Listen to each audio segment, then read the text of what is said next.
Assalamualaikum warahmatullahi wabarakatuh. Selamat datang praktikan analisis data sumber daya perikanan dan lingkungan perairan tahun 2021. Bertemu lagi dengan saya Sofia Trisya Zuhri sebagai pemateri untuk materi pertemuan ke-9, yaitu mengenai rancangan acak kelompok. Prinsip dasar rancangan acak kelompok, yang pertama harus ada perlakuan dan kelompok, seperti namanya, rancangan acak kelompok. Dan yang harus diperhatikan adalah tanpa ada ulangan, lain halnya dengan rancangan acak lengkap yang sudah teman-teman pelajari pada pertemuan minggu lalu. Selanjutnya, prinsip yang kedua adalah adanya pengacakan dalam pengambilan sampel. Dan yang ketiga, adanya pengendalian lingkungan, yaitu usaha untuk mengendalikan keragaman yang muncul akibat keheterogenan kondisi lingkungan. Di sini, rancangan acak kelompok itu kondisi lingkungannya tidak sehomogen seperti pada rancangan acak lengkap.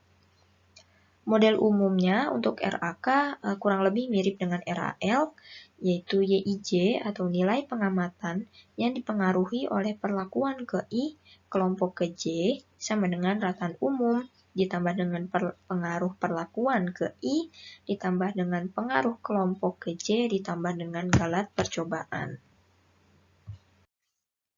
Nah, perbedaan lainnya dari rancangan acak lengkap dengan rancangan acak kelompok yaitu di hipotesis. Pada rancangan acak kelompok terdapat dua hipotesis yang digunakan. Yang pertama adalah melihat hipotesis bagaimana pengaruh perlakuan terhadap respon, dan juga yang kedua bagaimana pengaruh kelompok terhadap respon. Nah, untuk H0 pada hipotesis perlakuan, teman-teman bisa mengingatnya ada sama dengan 0. Jadi setiap H0 adalah sama dengan 0. Artinya perlakuan tidak berpengaruh terhadap respon atau hasil dari apa yang kita teliti atau kita amati. Sedangkan H1-nya setidaknya terdapat satu perlakuan yang berpengaruh terhadap respon. Nah, untuk yang kelompok sama, H0-nya adalah kelompok tidak berpengaruh terhadap respon. Sedangkan H1 setidaknya terdapat satu kelompok yang berpengaruh terhadap respon. Nah, untuk asumsinya masih sama dengan rancangan acak lengkap, di mana asumsinya harus menyebar normal, kemudian bersifat aditif, yang artinya ketika data ditambahkan, maka hasilnya akan berubah. Kemudian EIJ atau galat percobaan bersifat bebas, dan untuk perlakuan dan juga kelompok itu bersifat tetap.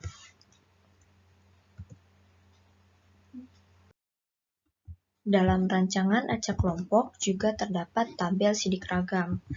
Perbedaannya dengan sidik ragam yang ada pada rancangan acak lengkap, yaitu di RAK terdapat sumber keragaman kelompok yang disimbolkan dengan huruf J. Berbeda dengan RAL di mana perlakuan itu disimbolkan dengan I, sedangkan J itu disimbolkan untuk ulangan. Nah, kalau untuk RAK, J itu disimbolkan untuk kelompok. Teman-teman bisa melihat rumusnya pada tabel sidik ragam. Nah, untuk memperoleh nilai-nilai pada tabel sidik ragam, ada rumus-rumus perhitungan yang dapat teman-teman lihat pada daftar rumus di bawah ini. Nah, yang perlu diperhatikan, contohnya pada FK atau faktor koreksi, itu rumusnya sigma YIJ kuadrat per I dikali J. Nah, di sini yang harus dihitung terlebih dahulu adalah YIJ-nya dijumlahkan semuanya, datanya itu dijumlahkan semuanya, baru dikuadratkan.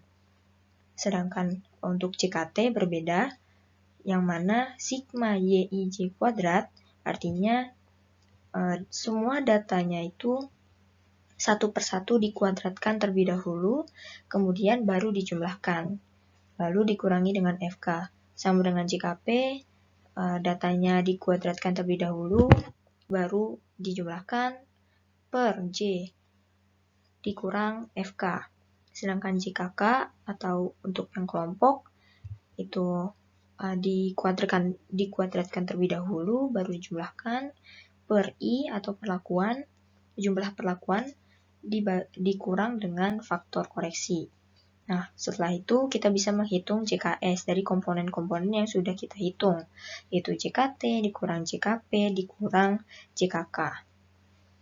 Nah, untuk KTP atau kuadrat tengah perlakuan, kuadrat tengah kelompok, dan kuadrat tengah sisa itu mirip dengan rumus yang ada pada RAL. Tambahannya hanya pada KTK, yaitu kuadrat tengah kelompok, sama dengan JKK per DBK atau derajat bebas kelompok.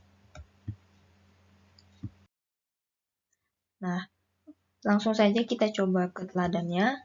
Lakukan uji hipotesis untuk mengetahui pengaruh jumlah ikan tuna yang hidup dengan perlakuan salinitas yang berbeda pada beberapa kelompok tuna.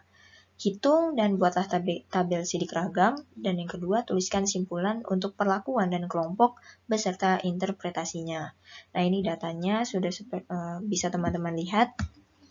Langsung kita coba cara menghitungnya. Teman-teman bisa melihat pada gambar di sebelah kiri. Nah, di sini seperti layaknya rancangan acak lengkap, kita perlu menghitung sigma YJ dan juga sigma YI.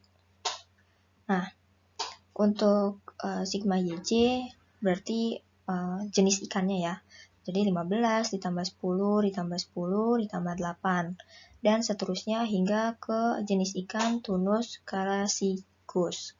Nah, untuk sigma YI adalah yang dijumlahkan dari setiap salinitas, yaitu 15 ditambah 10 ditambah 14 ditambah 7 dan seterusnya hingga ke salinitas ke-35. Nah, selanjutnya kita menghitung untuk komponen tabel sidik ragam. Ada DBK atau derajat bebas kelompok, yaitu J dikurang 1. Hasilnya ada 3 karena jumlah kelompoknya, yaitu di sini kelompoknya adalah jenis ikan. Jenis ikan dari spesies yang berbeda, yaitu ada 4. Nah, maka DBK-nya adalah 3. DBP itu adalah derajat bebas perlakuan. Di sini perlakuannya adalah salinitas. Ada 4 perlakuan salinitas, yaitu 20, 25, 30, dan 35. Sama, dikurang 1 menjadi 3. Sedangkan DBS adalah derajat bebas sisa, yaitu I-1 dikali J-1, hasilnya adalah 9.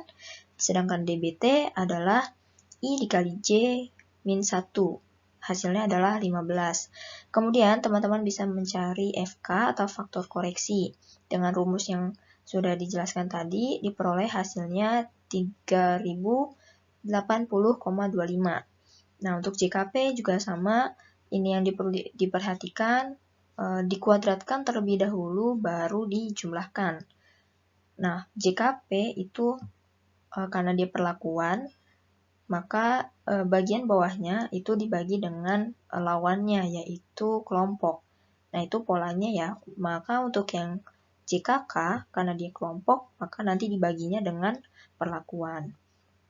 Diperoleh hasilnya seperti yang teman-teman bisa lihat. Kemudian JKT adalah sigma YIJ kuadrat. Nah, ini artinya seluruh data yang ada di tabel itu dikuadratkan, kemudian ditambahkan, lalu dikurangi dengan faktor koreksi. Diperoleh hasilnya 541,75. Kemudian kita menghitung JKS dengan rumus JKT dikurangi JKP dikurangi JKK. Diperoleh hasilnya 249,25.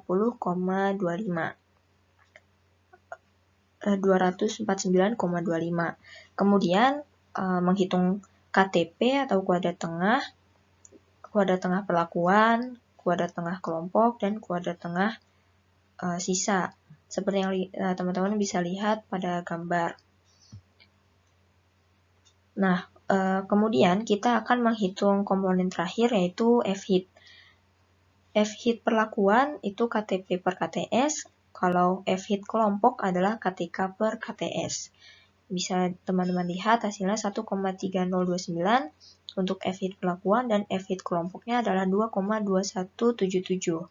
Nah, hasil dari perhitungan teman-teman di sini bisa dimasukkan ke tabel sidik ragam. Nah, ini sudah jelas. Nah, kemudian di sini ada F-tabel atau F-tab. Teman-teman bisa mencarinya dengan menggunakan tabel, sama seperti pada rancangan acak lengkap. Dan kalau menggunakan Excel, teman-teman bisa mencarinya dengan fungsi FINV. Nanti akan dijelaskan lebih lanjut di Labcom. Nah, untuk kesimpulannya, karena tadi sudah dijelaskan terdapat 2 hipotesis, maka akan ada 2 kesimpulan dan interpretasi. Yang pertama untuk perlakuan. Dilihat perlakuan F-hit perlakuan atau F-hit P kurang dari F-tab. Maka kesimpulannya adalah gagal tolak H0. Interpretasinya berdasarkan SK 95% dapat dipercaya bahwa salinitas, tadi perlakuannya adalah salinitas, tidak berpengaruh nyata terhadap jumlah ikan tuna yang hidup. Nah, yang kedua adalah kelompok. F-hit kelompok kurang dari F-tab, artinya gagal tolak H0. Interpretasinya adalah berdasarkan SK 95% dapat dipercaya bahwa jenis ikan, yaitu tadi kelompoknya adalah jenis ikan, tidak berpengaruh nyata terhadap jumlah ikan tuna yang hidup. Kurang lebih itu saja yang bisa saya sampaikan. Terima kasih atas perhatiannya. Semoga dapat membantu teman-teman untuk lebih memahami materi rancangan acak kelompok. Jangan lupa dikerjakan lagi soal mandirinya nomor 2 dan 3, dikerjakan sebaik mungkin dan dikumpulkan sesuai dengan waktu yang sudah ditentukan. Salam sehat dan tetap semangat. Wassalamualaikum warahmatullahi wabarakatuh.